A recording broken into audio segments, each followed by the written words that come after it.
салом дӯстони меҳрубон, умедворам хубед ва омодаи тамошои барномаи сархати рӯйдодҳо. имрӯз 15 апрел аст ва дар чанд дақиқаи наздики нашри навбатӣ аз зарари моливу ҷонии ҳодисаҳои фавқулоддаву табиӣ дар соли ҷорӣ мегӯем. Киштии ҷангии Русия ғарқ шудааст. Додгоҳи шаҳри Москав як муҳоҷири тоҷикро, ки гӯё патенташ тақаллубӣ буд, сафед кард. дуздии $10,000 аз як мағозае дар Фархор. матолиби ахбори озодиро низ маърифӣ мекунам. дар 3 моҳи аввали соли ҷорӣ дар қаламрави Тоҷикистон 520 ҳодисаи фавқулодда ва ҳодисаи табиӣ сабт шудааст. дар ин бора ҳафтаи ҷорӣ зимни ҷаласаи Кумитаи ҳолатҳои фавқулодда хабар доданд. ба қавли кумита, бар асари ҳодисаҳои табиӣ ба аҳолӣ ва иқтисодиёт беш аз 4 миллион сомонӣ зарар расидааст. дар ҷаласа ҳамчунин гуфтанд, ки бо фарорасии баҳор ва дар натиҷаи боронҳои зиёд, аз ҷумла сел, ярч, сангрезӣ 5 нафар ҳалок гардиданд. вазорати дифои Русия мегӯяд, киштии ҷангии Москав парчамбардори сипоҳи Русия дар баҳри Сиё, ки дар ҷараёни амалиёти низомӣ дар Украина осеб дид, ғарқ шуд. вазорат рӯзи 14 апрел гуфт, киштӣ, ки бар асари таркиш осеб дид, ҳангоми ядак ба бандар дар натиҷаи тӯфон зери об рафт. рӯзи пештар аз ин Украина хабар дода буд, ки киштии ҷангии Русияро бо мушак задааст. аммо вазорати дифои Русия ҳамла ба киштиро рад кард ва гуфт, сабаби таркиш сӯхтор дар анбори аслиҳа дар киштӣ шуд ва тамоми маллоҳону сарбозонро беосеб ба ҷои бехатар интиқол доданд. айни замон имрӯз аз чанд таркиши қавӣ дар шаҳри Киев гузориш расид.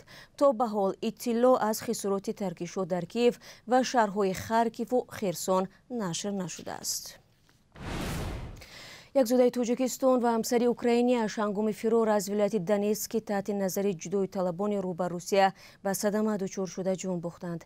Ёдалӣ Муборакшоев 62 сола ва Татьяна Муборакшоеваро рӯзи 13 апрел дар деҳаи Козелитси вилояти Черниҳови Украина дафн карданд. садама 9 апрел ҳангоме рух додааст, ки дар маҳалли ҳаракати онҳо тирпаронӣ шиддат гирифтааст. Ёдалӣ Муборакшоев дар Донецк зиндагӣ мекардааст ва шаҳрвандии Украинаро дошт. дар сафорати Тоҷикистон дар Украина хабари марги зодаи Тоҷикистонро тасдиқ карданд.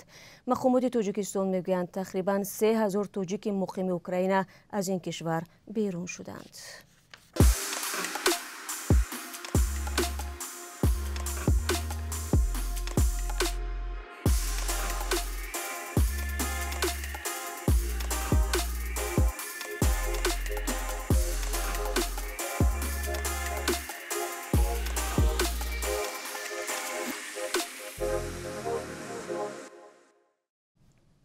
шумо сархати рӯйдодҳоро тамошо доред.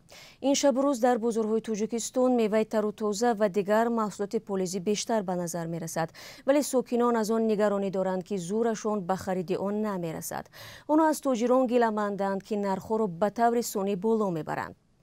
ҳарчанд тоҷирон далели гаронии нархҳоро ба арзиши доллару қимати судишворӣ ва дигар харҷҳо рабт медиҳанд, баъзе бозоршиносон аз монополияи бозор, набуди рақобати солим суҳбат мекунанд.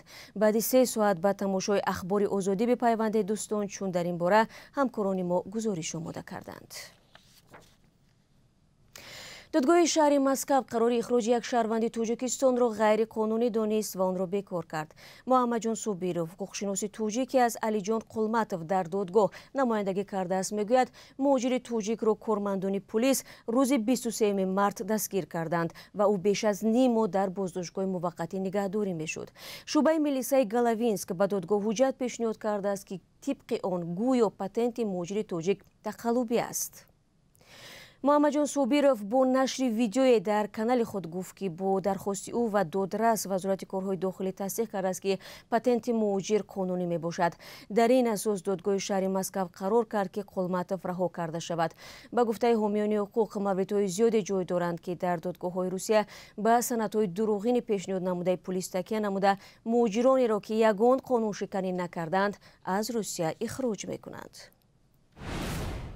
дар идомаи мавзӯи муҳоҷират, мақомоти Тоҷикистон мегӯянд, мумкин аст дар оянда ба Кореяи Ҷанубӣ нируи корӣ фиристанд. ёддошти тафоҳум дар ин замина миёни вазири меҳнат ва муҳоҷирати Тоҷикистон ва раиси шаҳри Сангҷу ҳафтаи гузашта ба имзо расидааст.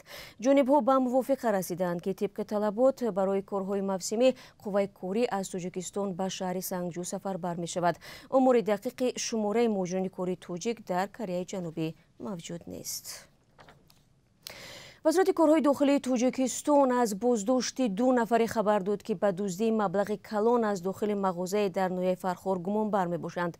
وزارت روز 13 اپریل با نشر یک بیانیه رسمی گفت دستگیر شده ها که یکی 17 و دومی 18 ساله هستند با آن متهم می‌شوند که 15 مارس امسال از داخل مغازه یک ساکن نویه از جمله $40,000 آمریکایی و بیش از 15,000 سومونی را غارت کردند.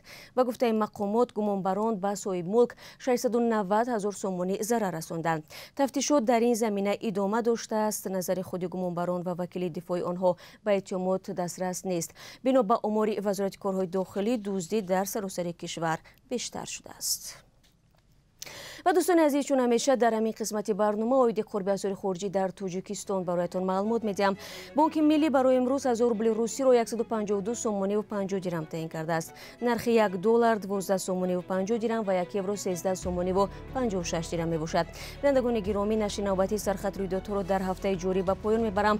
در پیش برنامه اخبار آزادی داریم. تا ملاقات در هفته نو خود را احتیاط کنید و استراحت خوب داشته باشید.